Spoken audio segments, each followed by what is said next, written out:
Hello students, आज हम लोग क्लास 10th मैथ चैप्टर 1 वास्तविक संख्याएं रियल नंबर्स पढ़ने जा रहे हैं। इसमें आप कक्षा 3-4 से ही पढ़ते आ रहे हैं। भाग देना, दो संख्या में भाग देना है। जैसे मान लीजिए कि 3 से भाग देना है 11 में, तो यहाँ पे 3 और 11 दो धन पूर्णांक हैं। अब इसमें छोटी संख्या है 3 और बड़ी संख्या है 11, तो हमको इसको मान लेते हैं a बराबर 11 और b बराबर 3। अब देखिए 11 में भाग देना है 3 से, तो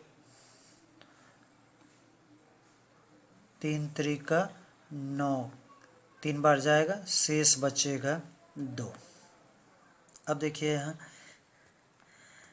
इसको हम लोग कहते हैं भाजक और इस 11 को कहेंगे भाज्य और इसको कहते हैं भागफल, और जो नीचे बचा इसको कहते हैं शेषफल। अब देखिए आपको छोटे क्लास में ही बताया गया होगा कि भाजक में भागफल का गुणा करके शेषफल को जोड़ देते हैं तो अब भाज्य के बराबर आता है। तो इसको हम ऐसे भी लिख सकते हैं, भाज्य इज इक्वल टू भाजक गुणे भागफल प्लस शेषफल। तो हमने यहाँ पे भाजक को मान लिया, जैसे यहाँ 3 है, 3 को हमने क्या माना b, और 11 को हमने मान लिया a। भागफल को कोटेंट कहते हैं, इसलिए इसको हम q से लिख लेते हैं। शेषफल को रिमाइंडर r से लिखते हैं। अब इसी को यहाँ संकेत के रूप में लिखा जाए तो भाज्य है b, और यहाँ भाजक है, यानी भाज्य है a, भाजक है b, और भागफल को लिखा गया है q से और प्लस शेषफल को r से। तो यहाँ a is equal to b q plus r। इसको इस फॉर्म में भी लिख सकते हैं। इसको हम लोग यूक्लिड विभाजन प्रमेयिका के नाम से जानते हैं। तो चलिए देखते हैं यूक्लिड विभाजन प्रमेयिका। यूक्लिड डिवीजन लेमा भी कहते हैं। यह पहले से ही वेल डिफाइंड है। भाज्य इजकल टू भाजक गुणे भागफल प्लस शेषफल। तो यहाँ हम भाज्य को लिखे थे a से, भाजक को b से, और भागफल को q से, प्लस शेषफल को r से। तो यहाँ a is equal to b q plus r। देखिए a है भाज्य, b है भाजक और q है भागफल तथा r है शेषफल। इसी को हम लोग यूक्लिड विभाजन प्रमेयिका कहते हैं। अब यूक्लिड विभाजन एल्गोरिथम्स में इसका प्रयोग करके हम लोग आगे स्टेप्स चलते हैं। यूक्लिड विभाजन एल्गोरिथम्स, देखिए यूक्लिड विभाजन प्रमेयिका और यूक्लिड विभाजन एल्गोरिथम्स में डिफरेंस है। यूक्लिड विभाजन प्रमेयिका यह एक कथन है, स्टेटमेंट है कि भाज्य इजकल टू भाजक गुणे भागफल प्लस शेषफल। यह पहले से ही वेल डिफाइंड है, यानी कि प्रूव्ड है। अब इसकी सहायता से हम लोग एल्गोरिथम्स को ज्ञात करेंगे। एल्गोरिथम्स, इसका उपयोग हम लोग दो धनात्मक पूर्णांकों का मौसा यानी HCF ज्ञात करने में करते हैं। अब देखिए यहाँ पे एल्गोरिथम्स का मतलब होता है स्टेप्स इन सीरीज, यानी कि इसको स्टेप बाय स्टेप, जैसे मौसा ज्ञात करना है तो इसको स्टेप बाय स्टेप प्रमेयिका की सहायता से ही चलेंगे। यही एल्गोरिथम्स होता है।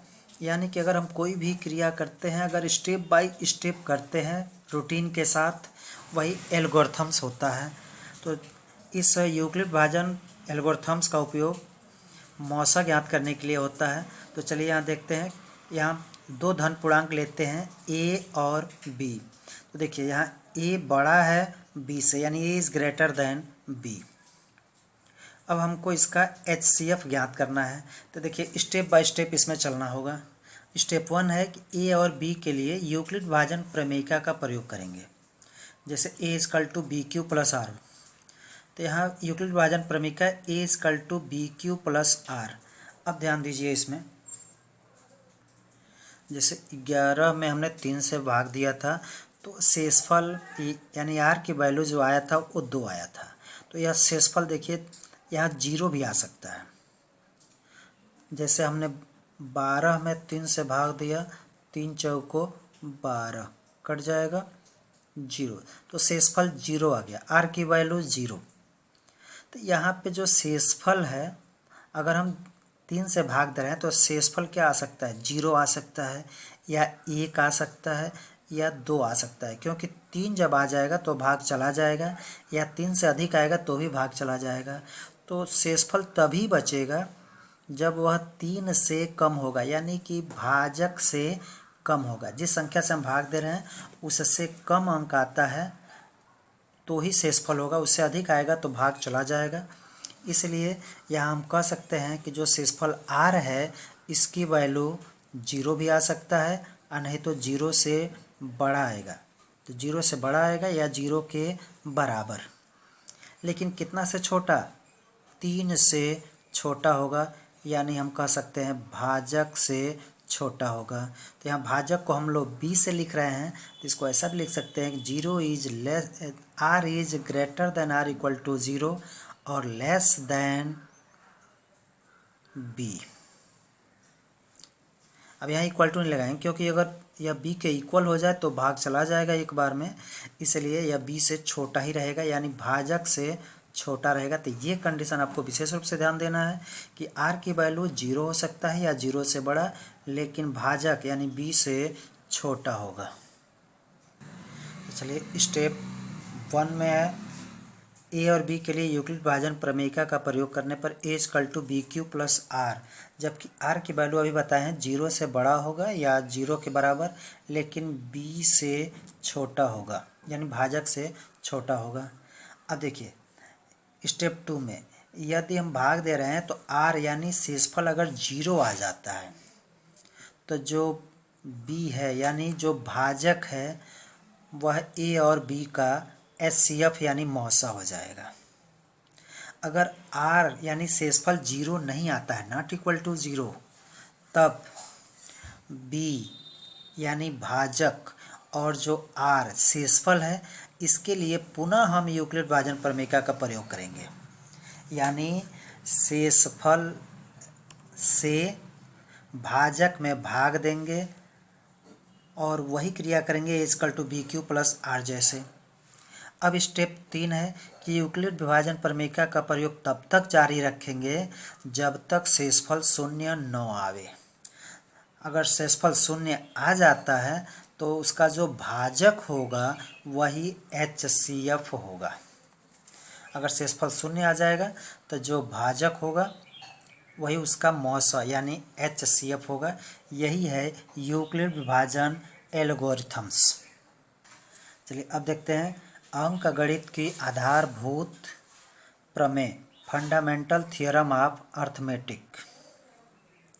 देखिए अगर हम किसी भी संख्या का गुणनखंड करते हैं, जैसे मान लीजिए हम 12 का गुणनखंड कर रहे हैं, तो 12 किससे कटेगा, 12 का गुणनखंड करते हैं तो 2 से कटेगा 6 बार, फिर यह 2 से काटते हैं 3 बार, तो हम इसको 2 गुणे 2 गुणे 3 लिख सकते हैं।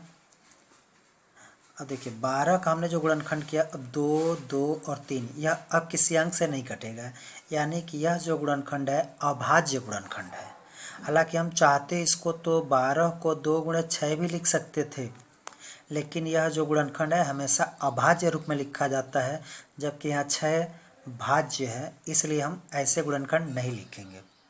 तो जो भी गुणनखंड है इसको अभाज्य गुणनखंड के रूप में लिखना है। जैसे मान लीजिए 18 है, तो 18 का करते हैं तो यह 2 से कट जाएगा, 2 से 9 बार जाएगा, फिर यह 2 से नहीं कटेगा, 3 के पहाड़े में आता है तो 3 त्रिक 9, फिर से 3 एकम 3, तो इसको हम 2 गुणे 3 लिख सकते हैं। तो यह जो 12 और 18 का जो हम गुणनखंड कर रहे हैं यह अभाज्य गुणनखंड है। अब देखिए 18 को हम, अच्छा यहाँ 12 को जो लिखा गया है 2 गुणे 2, तो 2 बार लिखा गया है तो 2 पर 2 घात लिख सकते हैं गुणे 3। यहाँ देखिए 2 गुणे 3 2 बार लिखा गया है तो 3 पर 2 घात लिख सकते हैं। अब देखिए यह अद्वितीय रूप है, यानी कि हम 18 को 2 गुणे 3 के अलावा और रूप में नहीं लिख सकते हैं, या और किसी संख्या का गुणनखंड हम 2 गुणे 3 के रूप में नहीं लिख सकते हैं, इसलिए यह अद्वितीय रूप है। इसी को अंकगणित का आधारभूत प्रमेय कहते हैं।